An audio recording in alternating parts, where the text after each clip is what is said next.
So say let's start with the quiet. You wrote about that this winter in Davos and the lack of any, much less public conversation, even privately, the unwillingness to say much. Yeah, I've seen the same thing. I've written about this quite a bit, but I think the public discourse and what people are prepared to say on the plenary stage at Davos or the OECD or TED or whatever it might be is one thing. I think the thing I have found more disturbing is also the lack of acknowledging some of these issues in private, off the record conversations, and particularly among people that you might expect to be shaping a narrative. So people in sustainability, in ethics, who think about culture, who think about inclusion. I feel like that's changed, actually. I think 6 months ago, there was much more of a culture of fear and silence. Mm. I'm feeling things starting to shift a little bit this year. But yes, I think one of the prime issues at the moment when I think about public discourse is that we're responding to a dominant frame. We're arguing about and reacting to comments rather than creating a new frame and forcing people to respond to us. And that does, unfortunately, require people to state the blindingly obvious. And they have been reluctant to do that. I think the silence from the top of major private sector organizations is not particularly surprising. There are dynamics currently in the US that more resemble the dynamics you see in populist authoritarian countries. There are very specific consequences with legal retaliation, public shaming, contract cancellations, tariffs being wielded. And so I don't think it's surprising necessarily that the reaction of CEOs and C-suites is to say we keep our heads down and we avoid things that might penalize shareholder value. And these concepts of democracy and the rule of law are abstract and very nice, but why should I go on the hook and defend these things?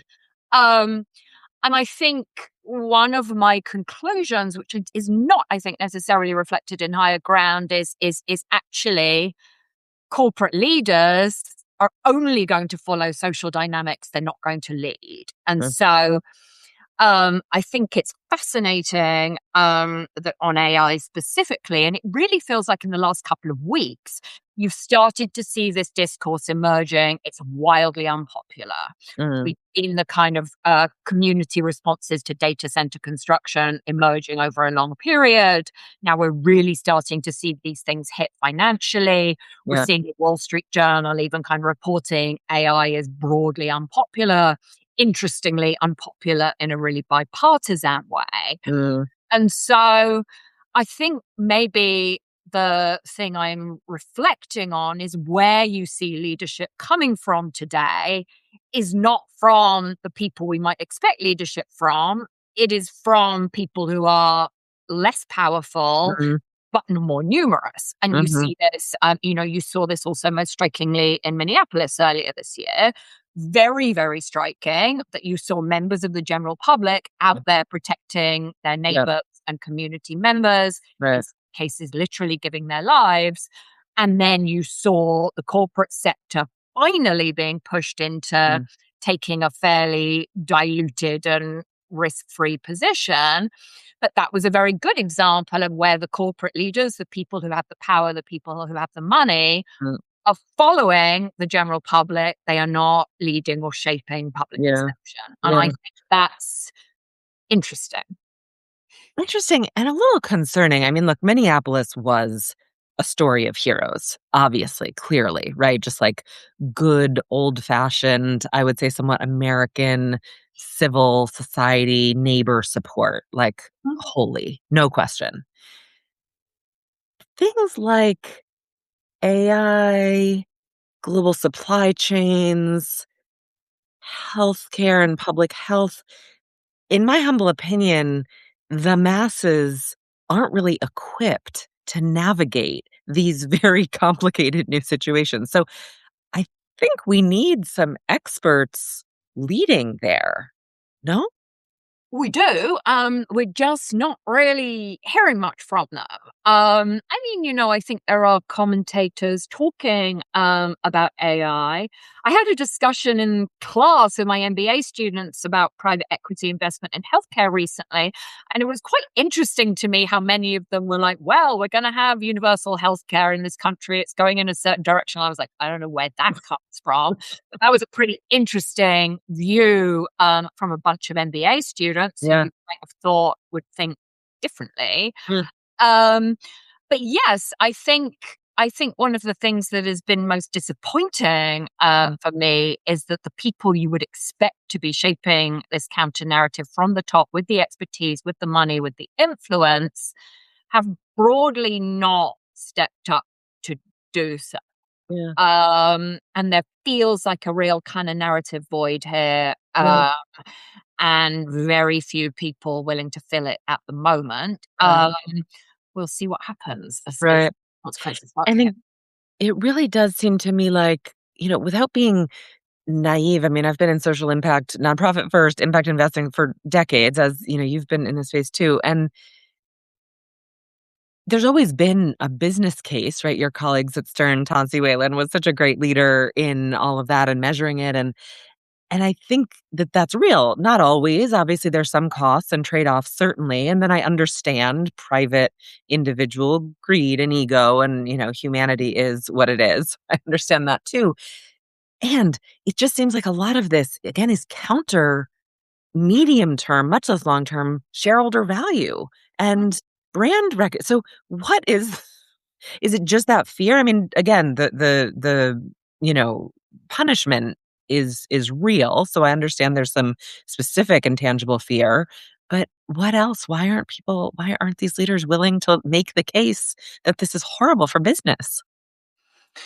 It's a great question. I think a lot of it, and I really don't want to blame the sustainability community, No. progressives for the way this is played out, but I think part of it is maybe the sense that a lot of what is being proposed in terms of sustainability, in terms of what companies should do about social and environmental issues, was not very rigorous or well thought through, right? There was a phase where we had every corporation out there promising they were going to meet all the sustainable development goals, framing their CEOs as the new activists, unquestionably saying that there was a business case for DEI, being very reactive to what public opinion seemed to be, Yeah. and then seeking kind of advantage in terms of either reputation or employee motivation or a better ESG score.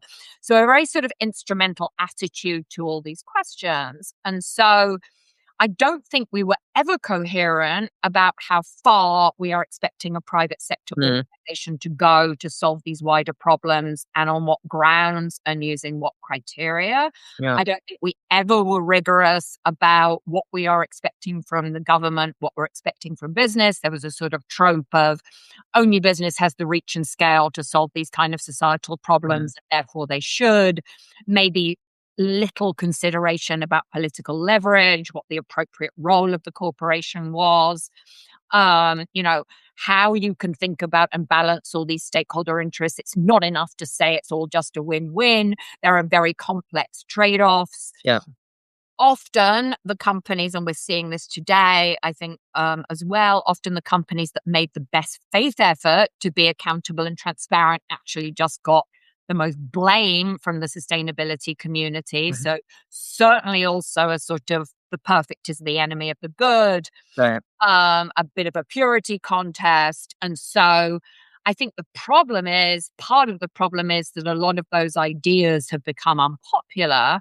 They felt a bit thankless, I think, to many CEOs and impractical. Yeah. So if now there is permission to go back to this narrow focus on shareholder value and stick to your knitting and just kind of try and get wealthy and cash out before the proverbial hits the fan, I think the problem is maybe we didn't provide a practical alternative path that didn't involve a lot of people yelling at you and saying, well, you ought to be doing this and you ought to be doing that. Right. And I know you're here in New York and in the US, and that's, your sort of hometown and where it's all so poppin' right now.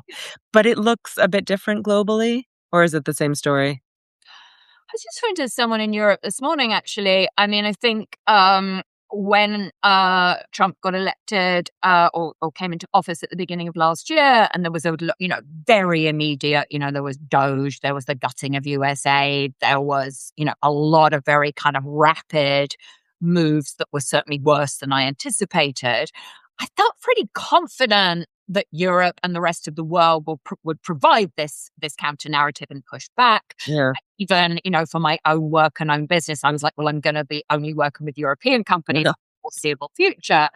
And I didn't even query that defense would be coming. And I think one of the things that's been most disturbing is I'm hearing out of London, and I'm hearing when I talk to people in Paris or in Barcelona, that the same hesitation, the same dialing back, the same kind of pushing back on all the EU regulation and, really adhering to this narrative implicitly is going on.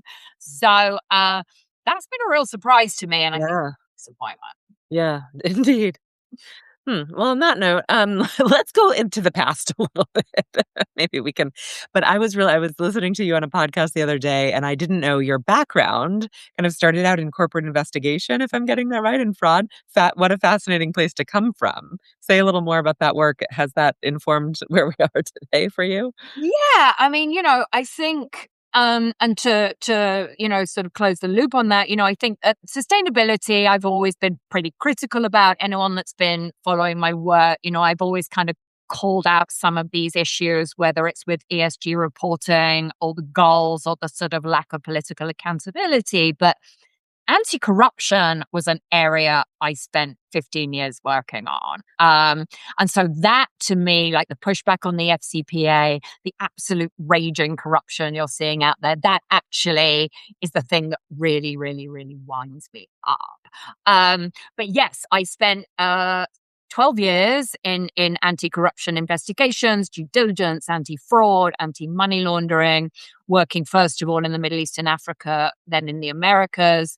So I thought a lot about how companies operate in what we used to call back in the day high-risk emerging markets. Mhm. I thought a lot about stakeholder engagement and political risk and how you think about impact and integrity and governance.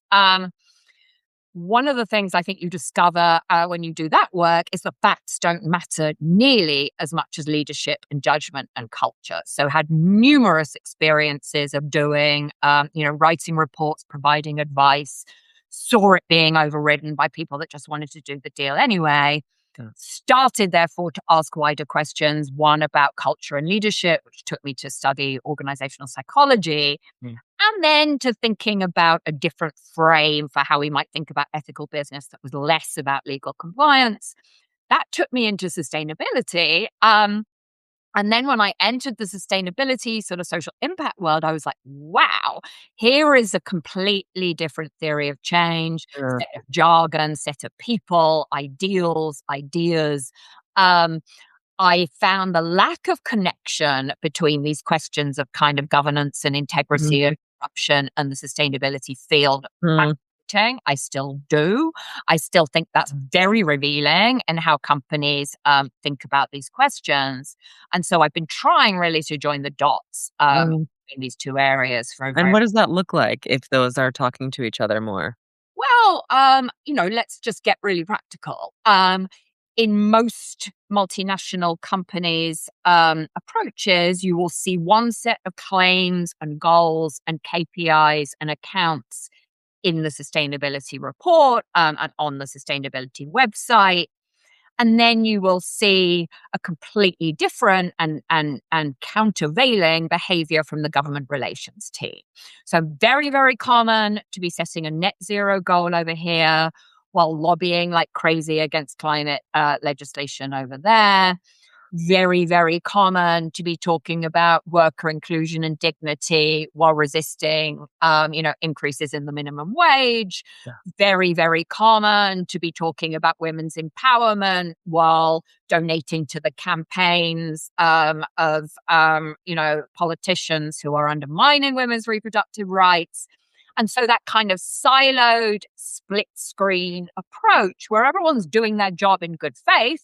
The sustainability people are thinking about ESG reports and goals and engaging with stakeholders and talking about all the wonderful things they're doing. The legal and compliance people are thinking about whistleblowing lines and policies and procedures. The government relations people are thinking about making sure they've got their hand in, on Capitol Hill.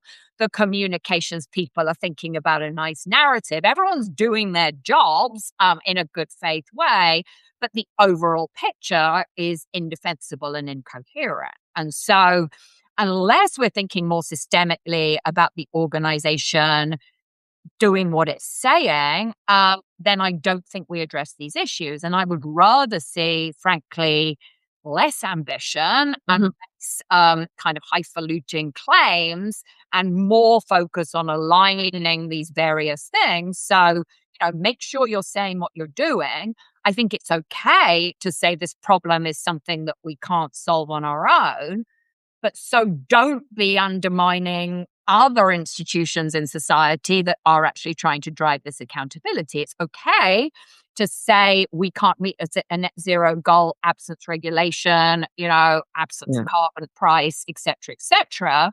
What is indefensible is to be sort of talking about all the things you're doing and then literally, undermining things at the other end. Yeah, totally. No, that's really well laid out. And I think the overshooting has served no one anywhere, right? I think about it in our own careers, the perfection doesn't work, and similarly at an organizational scale. What would we have to, my hypothesis around subtraction is that we've got to stop adding actually, because there's just too much. We can't keep up with it.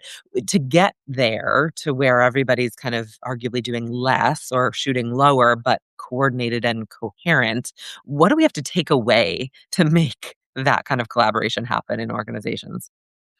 I mean, I think we need to focus on where the corporation has a legitimate voice and has direct leverage. I think we need more, joined up conversations internally about what problems we take on, and what we seek to address. I think that's basically, it doesn't answer these wider institutional questions. Yeah. But I think that is a really good start if you're thinking about corporate strategy. I think, we also need to reframe the entire conversation about who's doing a good or bad job and who's getting plaudits, and who's seen as a leader in this space. You very often see leading strategies and approaches from companies that have bad reputations or are in problematic sectors. And so I think there's a failure to learn from previous mistakes. I mean, a very good live example would be, I've mentioned it already in this conversation, but lots of public resistance to data centers. Yeah. There is so much acquired knowledge in the mining and oil and gas sector about how to engage with communities and have inclusion and have human rights principles and free, prior, and informed consent. People building data centers or wind farms or whatever it might be don't want to listen to the mining sector because it's seen as extractive. And so we're just making the same mistakes for again. Yeah. And so I do think there's also this kind of problem with the perfect being the enemy of the good. There's no magical externality free supply chain. There's a lot of anti-business sentiment for very good reason, but actually business is not going away. And so also I think we need to all collectively be prepared to work in the mess and work in the ambiguity, and to acknowledge that rather than kind of jumping to an answer and a neat sort of narrative just because it looks good. Right. Yeah, 1,000%. That systems thinking is just a paradigm must, right? That is the reality. And yet we seem to be still trying to figure out linearly what to do here. Or, as you just recently wrote about, not now being quiet, but being so vague and toothless with these meaningless and vapid conversations, which I think is actually maybe almost scarier than the silence. Yeah, that's been the article I wrote this week has been sort of percolating with me for a little while. Um, but yeah, we need to do more than kind of be like, let's double down on the business case and this will be good for resilience. I think we do need to kind of push back and acknowledge that many of the paradigms we've been relying on are no longer in place. Mm, I see a bit of a reluctance to do that. So much of the way we have framed sustainable, responsible business has said implicitly, right, a number of things. Stakeholders all actually broadly want this and are supportive of this, so companies are just responding to public opinion. We have said transparency leads to accountability. We have relied on organizations like the UN and the World Economic Forum and the OECD to set these broad voluntary frameworks, which in turn rest on a sort of 20th century liberal consensus. We've assumed that regulation is going in a certain direction, so we are anticipating that regulation and building a business case. This is all a world and a theory of change built for a set of norms that are broken down. And so we need a new theory of change. We need a new set of norms. And we also need to have a conversation, I think, about how we got here and what we're actually going to do about it. And I yeah, think there are a lot of vested interests in protecting the existing status quo and not acknowledging some of these problems. But the result of this, unfortunately, is a narrative that lacks all credibility. If we are still out there saying, let's double down on the business case for ESG, the average CEO can see that, Meta and OpenAI and Palantir have stocks through the roof and are making money like crazy. So where's the business case for integrity here? There doesn't seem to be one. yeah. And so, we need to acknowledge that and not sort of say, well, there might be some evidence that there's a business case for diversity. We need to, I think, get back to questions of basic morality and values and not be afraid to make those arguments. Yeah. Which maybe brings us back to the classroom, as you mentioned, and these next gen MBAs and leaders and voters. And what's happening there in that generation? Yeah, I'm actually trying to write about this right now. So I'd really love you. I have an article coming out next Sure. week about kind of Gen Z ethics and what Yeah. this is to really look like. Yeah. So I teach the required ethics class, which is a different Mm, conversation. I teach what I've been teaching this term is an elective on sustainability. So I have a subset of students in the room that care about these things very deeply. I would say they enter the classroom, and we were talking about kind of corruption and lobbying and campaign finance and that overall picture where the private sector, I'm sorry, is putting its thumb on the scale. They enter with that frame. They bring that up in the first class, even the undergrads. They are very, very aware of these vested interests and this issue. To the degree I think that many of them have concluded there's no point voting, there's no point participating in the political process, and there's a nihilism and a lack of agency.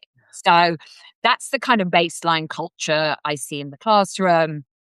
Um, in that environment, cheerleading doesn't work. You can't be like, well, let's look at the amazing business case and think they're going to believe you. They're not. They're gonna fold their arms like this and look at you and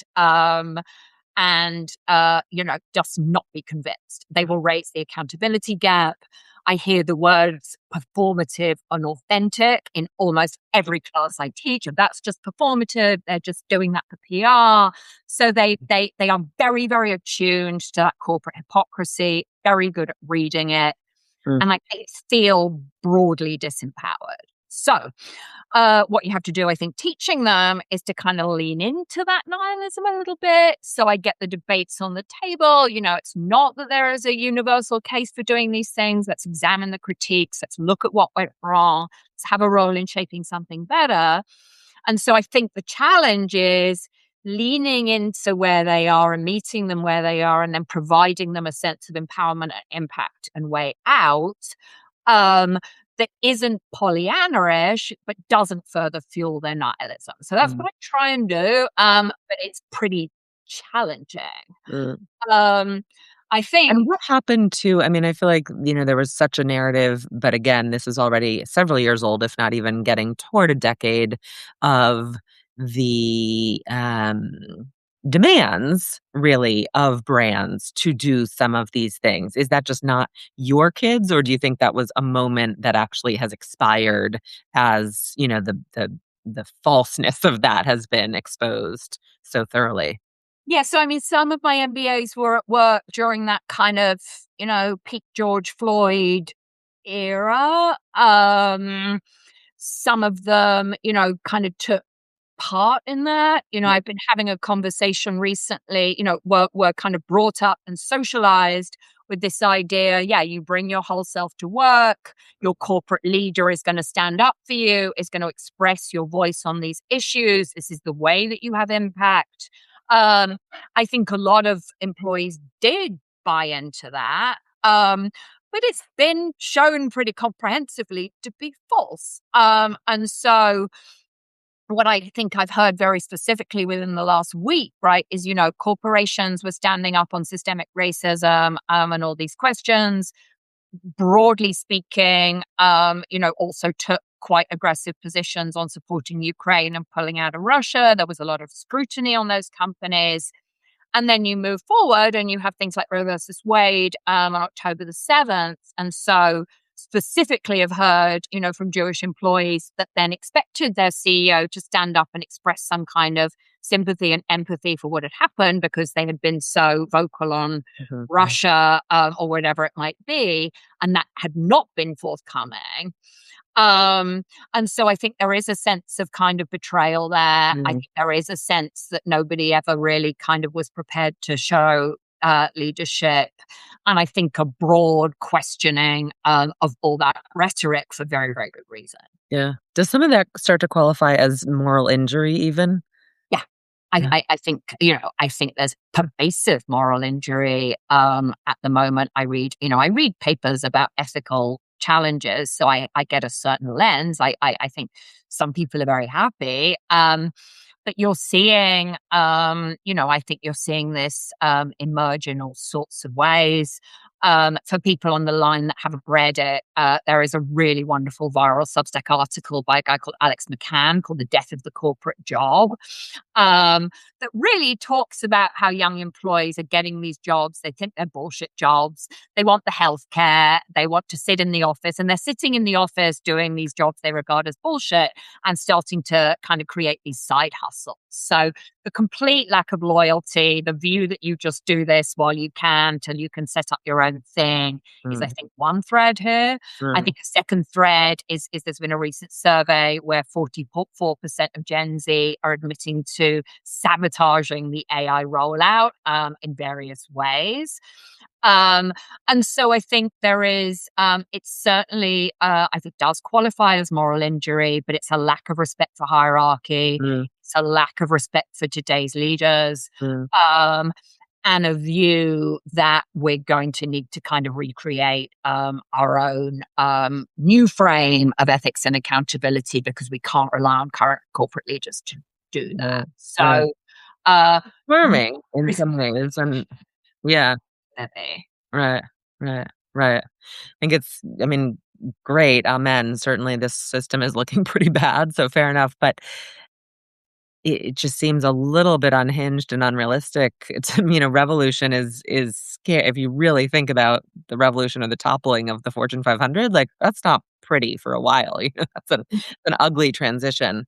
Um, it seems like evolution, but I think part of the problem is, again, we or not we, me, but the people in charge, the folks leading these few companies, not even the Fortune 500, but the fewest that are moving so overweightedly where we are being either quiet or vague and not recognizing, acknowledging, owning the complexity, right? And look, we're all complicit in that, I think, to your point about sustainability or, these outsized expectations of perfection or of work that was never theirs to do in the first place as a, mass grocery store chain or a tech company or whatever it might be. But it seems like just if we could just say it straight and talk about the challenges we're facing, that would result in a lot less skepticism, opt out, anger, revolution than what we're seeing. Yeah, and I think, a question I quite often ask, when was the last time you heard a CEO say, "I don't know"? When was the last time you heard a CEO say, "What do you think? Why don't you tell me what you think?" So I think there's also this kind of leadership structure and reward system where we need people to be decisive and know where they're going and set direction and not admit to vulnerability and that kind of thing. And so we've got the leaders we chose, and these are the decisions they're making. And I think they don't feel able to acknowledge this kind of uncertainty or fear that they all have. Yeah. So, on a really bright note, is that kind of the Demings, right? Every system is perfectly designed to get the results it's getting. Is this just like the real outcome of a racist, patriarchal, misogynist, extractive capitalism? Yeah, I probably would say that. I also think in most organizations, kind of being manipulative and bullshitting is rewarded. In most organizations, you kick down and you kiss up and you manage your political exposure and you take credit for other people's work. And that's how you get on. We're seeing this right now in the big tech firms. I've just posted about this morning. Like, they're actually rewarding employees on how many AI tokens they use. And so gameable, so dumb, so not a good incentive. And then you can see everybody kind of competing. There've been various hilarious posts about this, but kind of competing to look like the most AI forward employee, and let's just roll it out. And we're going to be, the AI first company. And if those are the people getting promoted and getting elevated rather than the people that think about impact and think about human beings and care deeply about culture and want to mentor young employees, then we do get the leaders and the systems we deserve. And that's, unfortunately, I think where we are. Yeah. Where so assuming that we make it to 2028 and we have a new administration of any flavor but different, and let's assume that we've kind of hit peak corruption, at least for this era in the United States, which might not be true, but Hope. let's work with that assumption. Can we just unwind it, or are the habits and the institutions so eroded, polluted, distorted that this is the new normal for a generation or whatever? I don't think we can go back to where we've been. I don't think we can go back to a world where, we rely on these kind of historic institutions to set direction on a broadly agreed norms. But I do think we'll see other approaches. I do think we'll see, if there's no faith in accountability, then accountability will have to be driven in different ways. We'll have peer-to-peer networks. We will have blockchain certifying whether these processes are actually validated. We'll have, mutually reinforcing contracts. We will have, requirements of proof before funding gets dispersed. We will have something, we'll have a new, I think, set of ideas on how we drive accountability and honesty, which will have to emerge. Because I absolutely don't think we're going back in any way. But I don't think, I think the current culture is often framed as being ethically nihilistic. That's not what I see at all. I think human beings still care deeply about values and fairness and making the world better and societal impact. We just need new structures and frameworks to support these new values, and I think that will emerge. And I think it may be more radical than we think. I have an undergrad class at the moment. They're 20, they're 21 years old. When I think about their worldview, like the base reality they grew up in, compared to the base reality I grew up in, it's kind of mind blowing. They are not old enough to remember the global financial crisis. Trump has been on the ballot or president for half their lives. What does that tell you about leadership and authority among older generations. And so they will have to, I think, create new visions and ideas of leadership and accountability, because they sure aren't going to be able to, look up and see role models above them. So I think we may see very radical and interesting change in future, Yeah. and a very different vision of leadership, because I don't think the current vision from the top is going to be inherited. And I don't, I'm making partisan comments, but the Democratic Party is not really providing a vision of leadership here either. So No. what are they going to do? They can't look at historic precedent. They're going to have to Yeah. create something new. Right. And I think often what kind of looks like passivity or looks like being checked out is just a sort of deep skepticism. Mm. And as they get older and they get into positions of power, which they will at some point, I hope we'll see a different philosophy start to emerge. I mean, I think we'll see other things as well, but that's Yeah. what Yeah. No, I appreciate that. And maybe as we wrap, a sort of extension of that, what's the silver lining? Like, what are you glad this whatever we're living through, chaos, corruption, and so forth, what are you glad it has broken or revealed to be not as good as maybe we thought? I mean, I think we probably did need a crisis. I mean, I would rather not be living through it, to be perfectly honest. I don't want to be living in more stable, predictable times. But I don't think, I mean, I do think many of our paradigms didn't work, like absent what is going on politically now. Yeah. You need a crisis to create something new, and whether that's an AI job apocalypse, or a wider kind of crisis of democracy, I'm not really sure. But there is something, I think, about breaking the current paradigm which will help us, I hope, create a new one. It feels very stuck at the moment, but I just think human nature is that we will create something new. Amen. I'm with you on that. Well, thank you for guiding us through it. I look forward to the Gen Z article as well as all the rest that I'm sure is to come. But thank you, really, Allison, for your thoughtfulness and honesty about this. It is refreshing and I think really important. Thank you so much, Nell, and a pleasure to talk to you. Likewise. Take Take care. care. Good luck with the end of term. Thank you. Ciao.